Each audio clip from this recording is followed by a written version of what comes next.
Hi, and welcome to this tutorial. Apologies for the clickbaity title. Of course, we all know that analog linear phase EQ isn't actually possible. Or is it? I'm using a full mix because that makes the phase issues easy to hear, but you could just as well do this with a subgroup or an individual channel within your mix. I've sent it to a parallel channel, and as I'm in an analog mood, I've added a reinsert plugin, which I've patched to this 500 series rack loaded with Bettermaker modules. These are stereo with an all-analog signal path, but they have digital controls and these handy controller plugins, so I don't have to reach over to tweak them. They're actually patched in the order I've laid out the plugins, so I'm hitting the parametric EQ first, which is just doing some low and high pass filtering. Then the compressor, with a fast, aggressive setting. And finally the Pultec style EQ at the end of the chain. This gives me a nice fat mid-range sound that I want to mix in subtly under the dry signal. But notice what happens when I mix them together.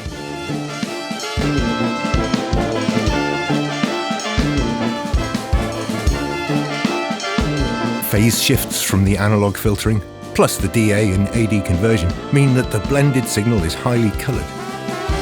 Mixing in a little bit of the processed signal doesn't give me a little bit of the flavour of the analog chain.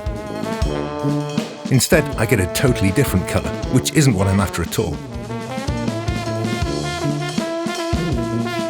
So first thing I'm going to do is dial back the EQ settings. I'll roughly halve all the gains for the Pultec EQ. If I had control over the filter slopes in the parametric EQ, I might also halve them. But that's not an option, so I'll leave them be. They're going to end up twice as steep, but I'm okay with that.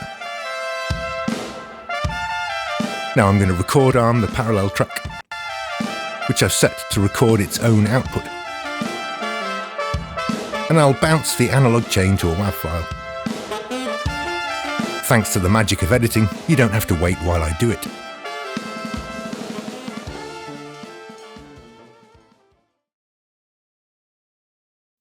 Okay, we're done, so I can disarm the track, and disable the send, and the insert. And now we're back where we were. The bounced audio has exactly the same phase cancellation issues when mixed with the dry signal.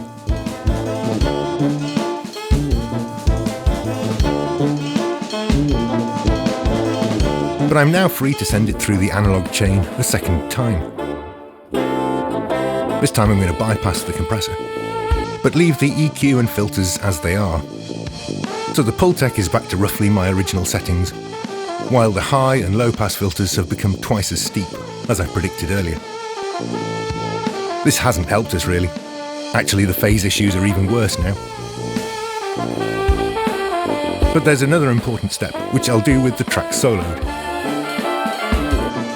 I'll select the clip, hit F2, and tick reverse at the bottom.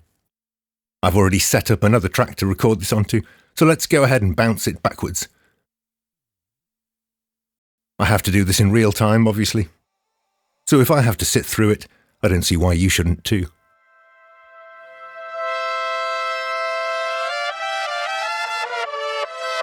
At this point, you might be starting to wonder, what's Dan been smoking? Where's he going with this? Well, as I didn't change any settings between each pass, the phase shifts from the EQ and the filters will be identical each time. Except they're not identical. Second time round, the audio is going backwards, so the phase shift is also backwards. And this second pass should, in theory, cancel out all the phase shifts from the first, including as a bonus any phase shifts from the DA and AD converters. The compressor doesn't cause any phase shifts, so bypassing it for the second pass shouldn't make any difference. I could leave it in, of course. Backwards compression sounds like fun on the face of it. But if you think about it, it's just going to swap the attack and release stages around, so you'll get a too slow attack and a too fast release. Or in other words, just bad sounding compression. So I haven't bothered to try it. If you give it a go and you find a cool sound, feel free to let me know in the comments. Okay, I guess I can spare you the rest of this and skip to the end. Now we don't need the first bounce anymore, and I can disarm this track. But a quick practical tip before I reverse the clip. I'll trim the end so it's exactly the same length as the first bounce, then glue it so the source WAV file is also the same length. And now I can reverse it and be sure it will end up in the right place. So let's have a listen to the bounce on its own first.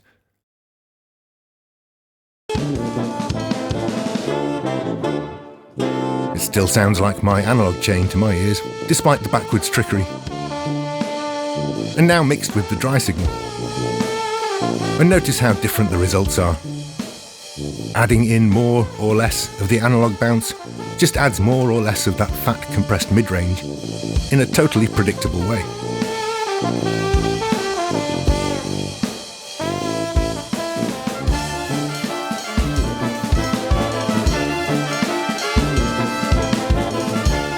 So there you have it, linear phase analog EQ. Hey, I never said you could do it in real time, did I?